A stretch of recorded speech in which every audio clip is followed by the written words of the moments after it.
Jay here, Stretford, Paddock. This is it. This is the big one. Manchester United travelling to Spurs to take on Tottenham Hotspur, obviously, in the Carabao Cup quarter-final. Joe Smith is here with me. Joe, it almost feels wrong to move on from the Manchester derby. I don't want to, but we have to. We have to focus on the most important competition known to man, the Carabao, and a potential opportunity to win some silverware. Yeah, massively. I mean, it's at the worst named ground in the league. What is the? Do you know what? I almost forgot what it was then. The Tottenham Hotspur Stadium. Yeah, I thought that, and then I sort of just be more creative, be slightly more inventive than that. We're going to play football at the Tottenham Hotspur Stadium. Truly woeful. Yeah, pathetic. It's like when the Washington Commanders were called the Washington Football Team for a while after a sort of racial controversy with the previous name. But it's thoughtless. Come up with something. It is a bit of silverware, and I do think that, as we've seen with Erik ten Hag, can give you a bit of buy-in with players. Yep. Although we did win the Carabao Cup in the season after have the worst year we've had in Premier League history. So maybe who gives a crap? But yeah, I mean, we did win the FA Cup and you got sacked 3 months later. Yeah, but I get your point. And Louis van Gaal would have killed you for an extra 3 months after the FA Cup final. So it doesn't necessarily mean long-term success. But what it does mean, and I won't ever rule this out in terms of how important it is days out and getting to watch Man United win trophies. They are big days. Yeah. It might not be an indicator that we're back or that the manager's world class or that he'll be here for 5 years. Yeah. But if we win the FA Cup or the Carabao or the Europa, that will be a great time to be a United fan. Yeah. So let's go and try and win it. And we've got a really rough draw in both. It's Arsenal away in the FA Cup and obviously Tottenham away here, which, as much as we laugh at the stadium, it's a difficult place to win games. But let's go and win some silverware, because that would be a phenomenal way for people to go, actually, you know what? This Ruben Amorim guy, maybe not even the players, but us as fans, he's a proper coach, this guy. He can take you to trophies. That's a big thing to see. Yeah, I was just watching earlier Mikel Arteta getting asked about trophies or the lack of them. I think he's been at Arsenal about 5 years or something. Six seasons, sorry. Obviously he won the FA Cup in his first sort of 6 months, whatever it was, and he's not won anything since. And he's getting asked about that, and he pushed back on it, saying, I've won a couple of Community Shields, so I've actually won 3 trophies, which is the sign of a manager who's desperate for some silverware. Pure Jose vibes. That it can be used as a stick to beat with. Obviously it's not going to be used as a stick to beat Ruben Amorim with. He's only just got here, but winning that early trophy, the first opportunity you are given to win something is the Carabao, and thankfully we're still in it. It can, like you say, do a lot for you. You remember that first Jose season? The league form was woeful, but you look back on that season, we won 2 trophies. Yeah, I'm not counting the Community Shield, it wasn't 3. And so win the Carabao and then the Europa. I mean, if we did that this season, I'd be buzzing. It'd be amazing. Can you imagine? It'd be nice to get a bit of momentum going as well, wouldn't it? Because obviously we've had that win over Manchester City, and we're playing a team, ironically, they've beaten Manchester City twice in the last sort of 6 weeks, whatever it is, or 3 weeks. But it would be nice to build on this, wouldn't it? We had the win in Europe, the win against City, because we haven't really got momentum going so far, have we, this campaign, whether that's under Ruben Amorim or anyone else. It's been very stop-start on it, and it'll be a decent performance with we'll have these weird sort of really comfortable wins like the Everton game, and then just follow it up by being weirdly tortured by Nottingham Forest. Yeah. And you're like, well, where is the consistency? No. Where is the momentum? And we weren't amazing against Man City, but I think people have downplayed that performance to the point where it's I mean, City was so bad. A team of toddlers with their arms tied behind their backs would have beaten them. So well done, United, but you were really crap. Just City were dead.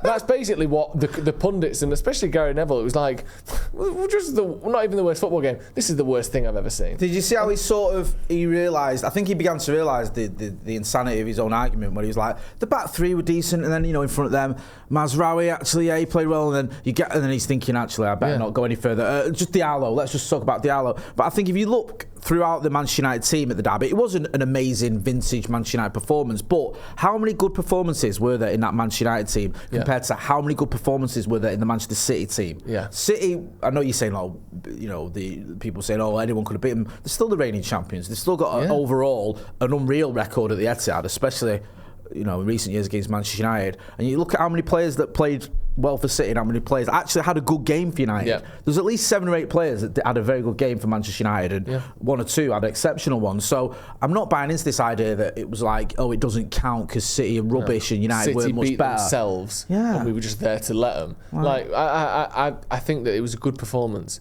and if we can follow that up with another good performance, I think that will probably win us the game. I think we've still got as good a squad, if not maybe not better than Tottenham's, but it's not certainly not worse than Tottenham's, and in certain areas we've got better players than they have. And I think that if we play well, we'll win.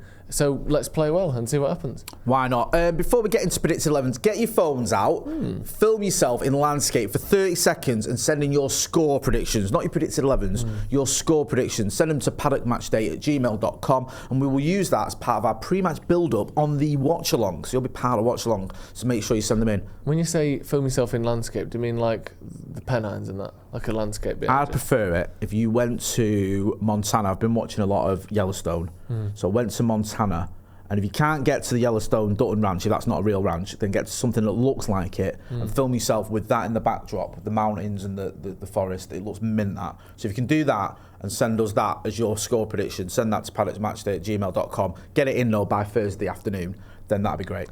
What if you just live in Retford? There's a train. Yeah, there is actually. Thank you. Get the train to Montana. Yes, why not? We've all done it. Enough of this nonsense. Let's talk about predicted 11s. Yeah. Give us your predicted 11, my Exciting little on this one because it should be a game where, I know it's the quarter-final now, but you can still get a little decent draw, but this is hard. We have to put our first team out here, and I don't think Amorim wants to start losing cup matches this early on. So I've gone with Onana, De Ligt, Maguire and Martinez. I think Yoro looks good when he plays, but I don't think he's quite ready to play every week, and I thought that as a back three looked really good the other night. I really like Maguire in that central role where he's not on the ball as much. It's the two that flank him that do a lot of the sort of ball progressing. He can play those bigger balls out wide into the wing areas, which now in particular is really quite dangerous for us because we keep that width really well. So I thought he played well. I'd bring Malacia back in though. I think that give Dalot a rest. He struggled again, and it seems like I keep saying it, but it seems like he's mentally fatigued. Like he's like letting the ball roll under his foot, or shooting when he shouldn't, or his crossing's like going way over the bar and not even getting into the box. Like he's playing a lot worse than he is at the minute, and I think that he needs a bit of a rest. He's played like every game for about, I know he had the summer break and that, but every game that United have played for like 9 months or something ridiculous. Like ever since Luke Shaw got injured, he's played every game. Yeah. So I think he could do with a break.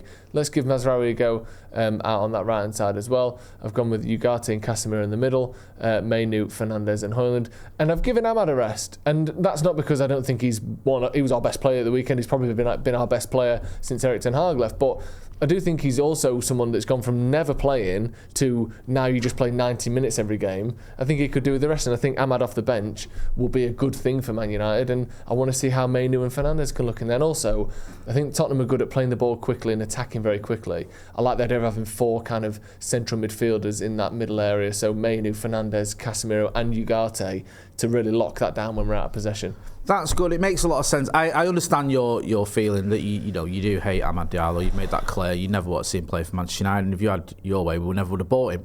But no, in all fairness, it's difficult, innit? Because none of us ever want to go into a game and not see Amad Diallo starting. Yeah. But there is a bit of, look, not only does he play, like, as he played a lot of football, going from, like you mentioned there, playing sporadically to playing constantly, he also covers every blade of grass and gives his all when he does play. Very high energy. So I understand your point of view, and I'm a similar thing but with a different player, which I'll get into. So mine's similar to you, and before people go, Jay and Joe both lost their minds. Joe says Diallo's not starting, and then Jay says Mazraoui. The thing with Mazraoui is, I think that he might go into this game, Erik ten Hag, forget who's the manager, sorry, forgive me. He might go into this game, Ron Atkinson, and he might set up like this. I think against Arsenal, we saw it slightly more defensive, and then he'll change it later on. I think he might do that with this game. Now, someone like Mazraoui, who I completely agree with all the points you made about Dalot. He does look mentally fatigued. I'm just thinking, as I predicted, he might start Dalot and Malacia and then bring on someone like Mazraoui, who is that attacking wing-back as well, who's someone who can sort of put Spurs on the back foot. I do expect him to feature. I just don't know if he'll start. So I've gone slightly different. I've gone Dalot at the right wing-back. Malacia, I agree with what you said. I've got Ugarte and Casemiro in the middle. Mainu, I know he came on as sub, but it feels like he almost played 90 minutes because he was It was like 12 minutes in. Yeah. So, and it was such a sort of an early sort of substitution. So I'm wondering whether he might be rotated as well. Because one thing we know about Ruben Amorim is he does rotate. He does mix it up. He isn't just going to pick his best 11 every single game. Even though if I had my way, that's probably what I'd do. But I'm not a manager, probably for the best. So I've gone slightly different. But you can see there why I've gone with who I've gone with. Let us know in the chat in the comments whether you agree with me or Joe. Don't forget. Predicted. Give us your predicted 11. You can even give us your preferred 11 if you want. Right, there's only one team that are more unpredictable than Manchester United, and that is Spurs. Spurs are proper Spursy. But when they're not beating City and battering Southampton or whatever, they're usually throwing away leads and just the manager's going into meltdown. I mean, it's very difficult to analyse this team and tell us what they're about. They are a horrible team to play against, aren't they? Yeah. It's like, they're like, you don't know what you're getting. No. It's like walking into, do you know when the Joker's in that jail cell in Dark Knight? Yeah. And they're going and chatting with him, and you're not sure the whole time whether they're just going to stab someone in the eye or just be really friendly. Yeah. That's Tottenham. Yeah. Like every single week, they could beat us 6-0, and I genuinely mean that. Or we might just absolutely steamroll them and they just look. I don't know what to say. Yeah. I don't know what to say about them. I mean, like, what was it? They beat City 4-0 at the Etihad, and then lost to who was it? Like Altrincham or something. Yeah. 3 times in a row, and then they go and beat Southampton 5-0. They're just horrible. Yeah. So I don't know what to think with them really, and I know that they've got some decent players, and I think Maddison's finding form again. He got dropped earlier in the season. He looks pretty good. Solanke's someone that's sort of in and out, but I just think that I don't know. Honestly, and I'm never usually like this with a preview. I don't know what to say. Right. Okay. I'm a little bit scared of them, especially what they did at Old Trafford. Because I know we've got a new manager, but it's the same team. Yeah. So are they going to come with that energy, or is it going to be Tottenham versus Plymouth energy, where they just look bored and like they can't be arsed from the start? Do you know what? I hope we beat him. There's a quote there from Postecoglou who says, "I don't usually win things. I always win things in my second year," which is proper David Brent stroke Brendan Rodgers, isn't it? Yeah. Do you know what I mean? I don't usually win things. I always win things. Well, welcome to Spurs, mate. We'll see how that works out for you. Yeah. I don't like Coke. I love Coke. Yeah, exactly. Do you know what I mean? Coca-Cola, that is. Sorry, just to clarify. Sorry. Sounded like me in the noughties. So I'd love to wipe the smug grin off his face. Yeah. Yeah, I agree with everything you said, but I think we'll be all right. Go on, give us your score prediction and I'll give you mine. Can I have 2? Yeah, why don't you have 8 or 12? Why don't you just have loads? Do you know why? Why don't you just name every single score you can possibly think of? Well, that's infinite, so that doesn't even count, does it? People can see the video as an infinite. I'm going to go between 0 and 15. I'm just going for 2 different scorelines. Right, go on then.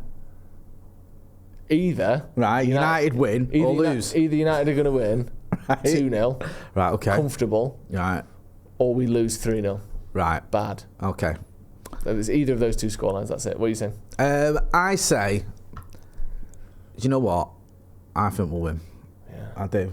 I think we'll build on that Derby Day win. Oh, yeah. We'll get going. Ugarte will boss the midfield, and we'll have him. Yeah, we'll do him. I'll go 3-1. 3-1 to United. Feels like an old school sort of United versus Spurs result, that. Yeah, we went there and beat them 3-1. Yeah, let us know in the chat in the comments what you think. Don't forget to film yourself and send us your score predictions as well. We're going to be here for the watch along and you can be a part of it. That's been Joe Smith. You can go and check him out on his Sloppy Joes and all the rest of it. You know where to find me. This has been a preview. Manchester United in the Carabao Cup at the Tottenham Hotspur Stadium. Thanks for watching.